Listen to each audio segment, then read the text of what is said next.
Richie Mars, we are 3 weeks into Tama Tonga's WWE run. How is he doing? I think he's doing phenomenal.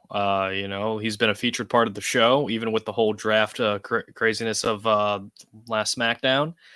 He still made an impact, and Yeah, that's all. That's all you need to do, especially with this audience. Not everybody needs the whole video package deal. yeah. Hyping somebody up. Sometimes just being associated with a top act or top star is all you need. And the Bloodline is one of the more recognizable acts in WWE, even without Roman Reigns. And now we just added a new layer with it. And Tama Tonga, being Solo Sikoa's MFT, is now going to give Solo more dimension. So it's a win-win all around. So is that my family tree or my motherfucking Tonga? What is that? I'm pretty sure it's the latter, since it's in his Instagram bio. But again, it's one of those things where it's up to the viewer's interpretation. Definitely a interesting twist coming out of WrestleMania with the Bloodline here. I didn't have the foresight to see Solo Sikoa just kind of taking this leadership role. Solo Sikoa is a guy that I've kind of been lukewarm on, but overall, the suits, the demeanor, kind of into it. You know what I mean? I think Tama Tonga adds a lot to this, of course, and I think we're going to get another member sooner rather than later that will add to it also. But I'm pleasantly surprised of Solo Sikoa in this role so far. What's your feeling on him? I've always thought he would deliver. I saw very early signs, when they were teasing the whole Roman and Solo tension last year during the Yeah, whole Usos breakup of the Bloodline. And if you remember in all those matches with Roman, when Solo would interfere, Roman would be the one who was emotional, who would throw his head away when something didn't go his way. Well, Solo is the one going like, all right, keep your head on. It's like, the job's still not done. And that's exactly what Solo is jumping into right here. A lot of people like to poke fun at his win-loss record when majority of those losses were at like live events. Personally, I never really considered those canon, but if you feel like that's hindering Solo Sikoa, that's on you. But again, it doesn't, like, you could lose every single match. All great heels, like I think the saying is, you could lose 9 out of 10 matches and still keep your heat. And Solo Sikoa, the WWE did drop the ball by not putting him in anything significant after his John Cena win. I think a lot of that has to do with The Rock coming back, and it just kind of trickled down from there. And Solo was just the man that was left with onto an island, no pun intended, onto his own. mhm. And I think now we're finally at a point where Roman's going to be gone for a while. Rock's going to be gone for a while. Someone needs to carry this Bloodline story. And I think Solo Sikoa, who's been this big question mark to a lot of people, and now he gets to show some personality now that he's away from Roman and the Usos respectively. And now he could develop this own bloodline by himself. Oh, and remember, the Usos, or no, excuse me, Solo, he wasn't brought into the bloodline by Roman or the He was Usos. It was the sent. elders that presented to him. So now we're seeing Solo's bloodline, and with Solo bringing in somebody like Tama Tonga on, and as we've seen what Tama did to KO for the past couple of weeks, that just shows what kind of bloodline and iron fist that Solo is running with to this bloodline. So I think it's a wonderful move. I think it's a great move for both Solo and Tama, respectively. And I couldn't think of two better opponents than both Kevin Owens and Randy Orton. Great, presentation so far of this new bloodline. I really dug Paul Heyman in this role as to his core. He's loyal to Roman. Roman is the apple of his eye, but he feels threatened by Solo Sikoa, and perhaps maybe could be altered on his opinion on things, or he is very impressionable, so to speak, and very on edge and very, let's say, grasping at straws to stay relevant. So Well, it's the Beauty and the Beast syndrome. It's Stockholm yeah, syndrome. You know what I mean? It's like you yeah. fall in love with your captors, and now Paul Heyman is captured, for lack of a better term, by Solo Sikoa and his new vision of the bloodline. So there's a lot of different ways you could play this. Yeah, and I thought it's been an absolute home run so far. It's only been a few SmackDowns, of course, one being like a generic Raw version of SmackDown, but overall, very impactful and very intriguing.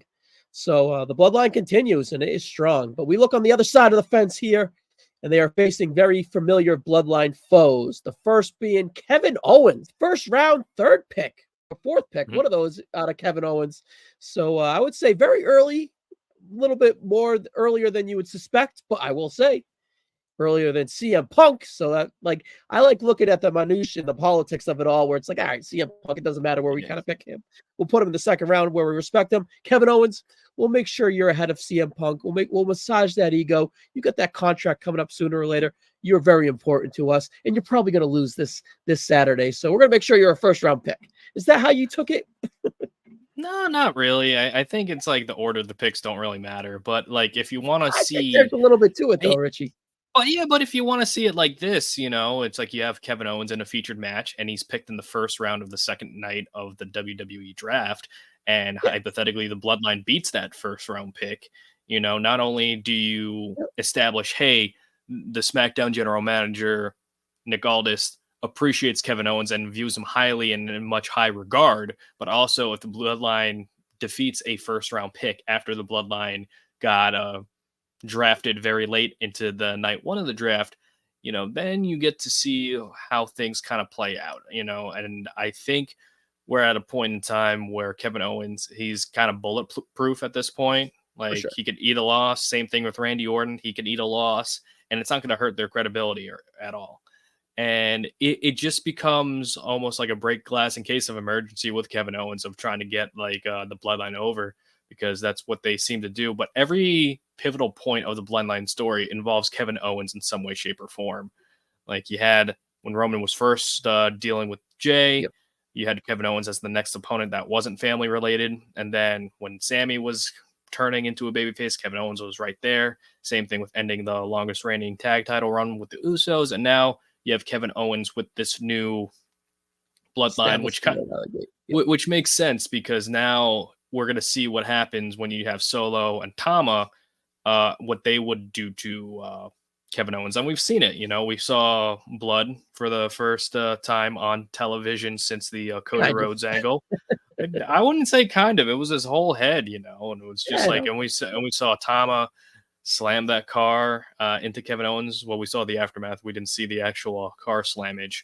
So Yep. this is a no joke kind of bloodline, and I'm excited to Bring see it. where it goes. And with Kevin Owens and his relationship with Randy Orton blossoming over the past couple weeks, it makes sense for Randy Orton to be in this tag team match. So I like when you had all these little stories that kind of connect with each other, which makes this match even more meaningful. Yeah, well, it's very interesting. Where do you see this friendship budding into a possible, to get way ahead of myself, program in the summer and the fall? Or they are introducing a new show, the RKO show this weekend or this week, leading on SmackDown. Or I forget the name of it. I might have botched it, but it's very generic name. Do you see this blossoming, or is this kind of like a one-off to get us to where we have to go with the bloodline? I mean, it's very interesting considering that you have this team with both members who aren't really known for being the most trustworthy guys, and now they kind of have to count on each other. Yeah. And I think that's what adds to the intrigue of it because it seems like both of them on television enjoy each other's company. Now we have the RKO show, like you said, kind of like continuing that buddying relationship. And I think there's some anticipation by watching it and seeing like, oh, who's going to turn on who, so you can have that question in the back of your mind, or you could just enjoy the ride of both Kevin Owens and Randy Orton, whether this is a permanent team, like one of those superstar teams, or whether this is all built up to an eventual feud. You could take it as you will, but I'm very much enjoying the chemistry these guys have together. Yeah, very interesting. So coming into this, would you suspect another member of the bloodline to emerge? Or do you think it's not warranted yet? Because I think there's still a lot of establishment for Solo and Tama to kind of start brewing up. And for them to kind of throw in Fatu, you might cut a few corners on establishing Solo as the leader and Tama as a character. Do you think it's brewing, or do you think it's kind of not ready yet? The most important thing about any faction or group is the establishment and making sure these guys feel like individuals. Yeah. So we're establishing Solo as this leader, as this figurehead. Then we have Tama Tonga, who's established that he will do anything to take out the competition for the bloodline. So he's like more of an unhinged member. And if you add Jacob Fatu, you can add him at this point if they really want to. I mean, we've all heard or seen online that Jacob Fatu has been telling Yeah. people that he signed with WWE.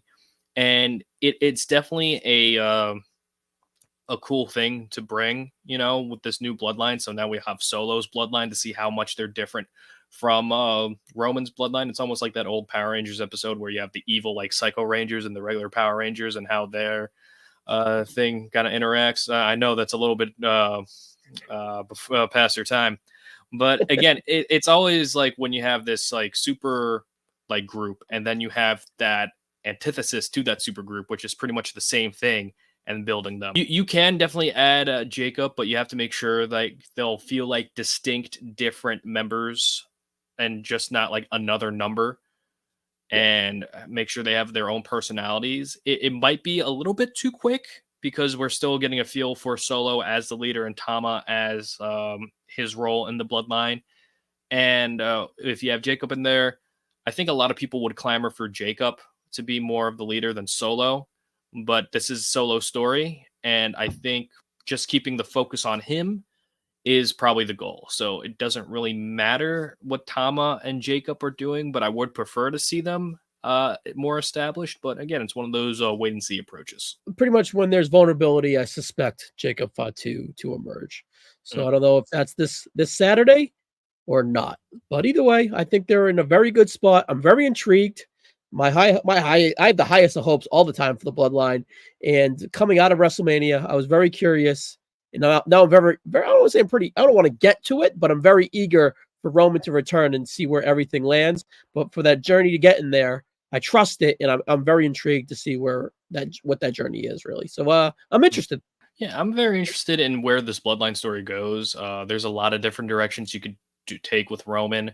You could do the turn immediately. You could draw it out. There are a lot of different options you could do. And the Bloodline story isn't known for rushing anything. They like to take their time with it. And if the reports are true that Roman Reigns is still going to be a heavy influence on where this Bloodline story is going, I'm very intrigued to see how it's going to give Solo, Tama, and potentially Jacob the rub in comparison to the old Bloodline.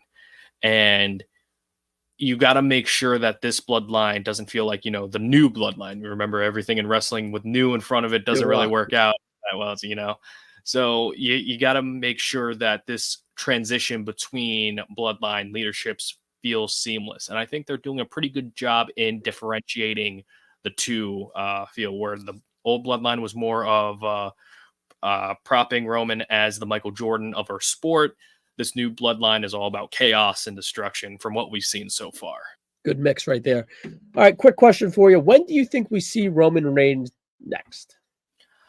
I wouldn't be surprised if we don't see him until SummerSlam. I know there's been reports of him being advertised for the SmackDown before. And the thing is, you got to let the story breathe a little bit. I know a lot of people are clamoring for Roman's return. And I think Roman's return is going to do gangbusters, but you got to build that story in anticipation. You got to get Solo developed. You got to get Tama developed. You got to get other members developed. You got to get Paul Heyman and his journey developed, because all these stories are intertwining. And I think a lot of people just want to rip the Band-Aid off. I know there's been people who've been complaining about Cody Rhodes' run as champion, even though we haven't even hit a month. Nice.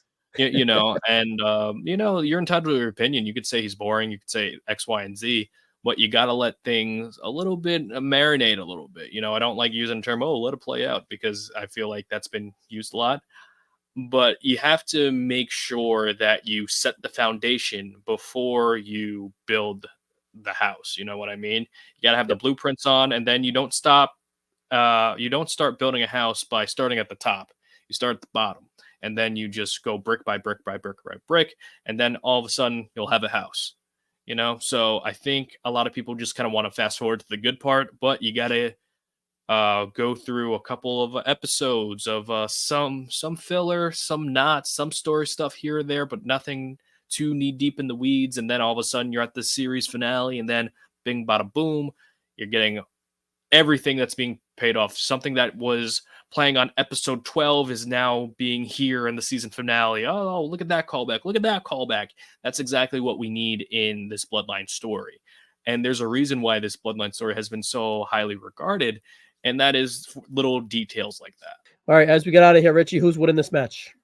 You got to have the Bloodline come out strong. You have to have them come out swinging, because if they defeat Kevin Owens and Randy Orton, that's going to establish them. And it's like, oh, what else are they going to do?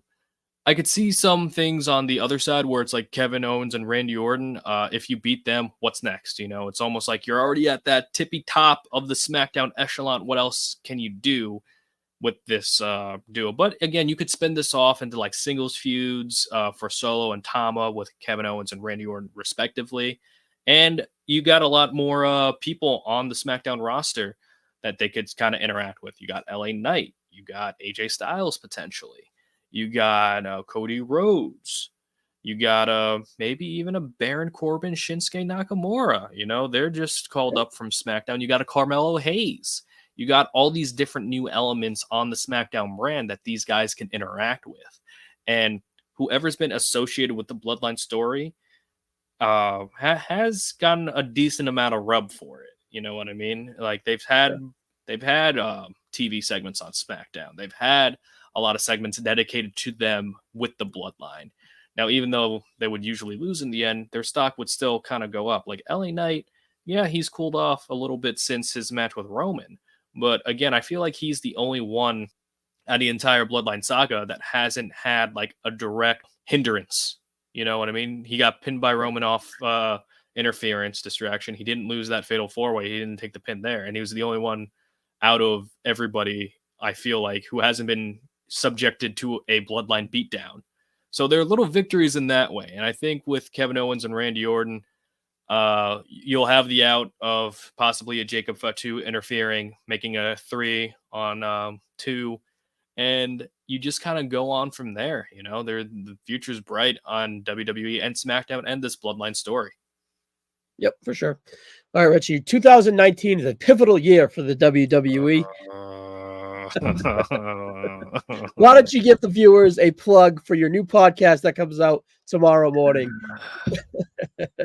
Thanks for that. So, Wrestling with Retold and Relive with Richie Mars. It's on Spotify and Apple Podcasts. It's the podcast I host. Ryan Gray was so fortunate to be on an episode, but he is not on this episode because... Thank God. No, I'm just kidding, buddy. My good friend I met on TikTok, Bald Bro, he's on this episode with me. We talk about WWE in 2019 and why it was a pivotal year in WWE and in wrestling history, and what kind of forced WWE to kind of change its tune a little bit. You know, just because of its creative low, we go into the weeds about the 2 out of 3 falls ruling, the wild card rule, the dog food stuff, Kofi Kingston's letdown of a championship run, Seth Rollins and The Fiend. We go through all of that and our reactions to it. And it's not just like everybody just, yelling this, that, and the other thing. We actually just do have discussions, because it's like you could show frustration, but you don't need to be yelling and angry all the time, because nothing really gets sorted out. Yeah, I know, right? It's sorted that way. And also you could follow me at Retold Richie Mars on TikTok. New videos every day, mostly on current wrestling stuff. I might throw in a little bit of trivia here and there, but usually it's about the current stuff and looking at things from a different point of view. I just broke down my latest video of Cody Rhodes, and he discussed turning heel on the Cheap Heat show with Peter Rosenberg.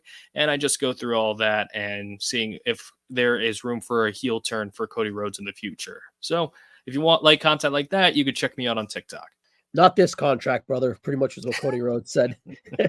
In kind of full circle, last KO and Randy Orton match, the Bald Bro previewed it with me for WrestleMania season. So nice full circle moment there with Richie. But as always, buddy, we'll see you on the next one. And thank you as always. Thank you for having me, man.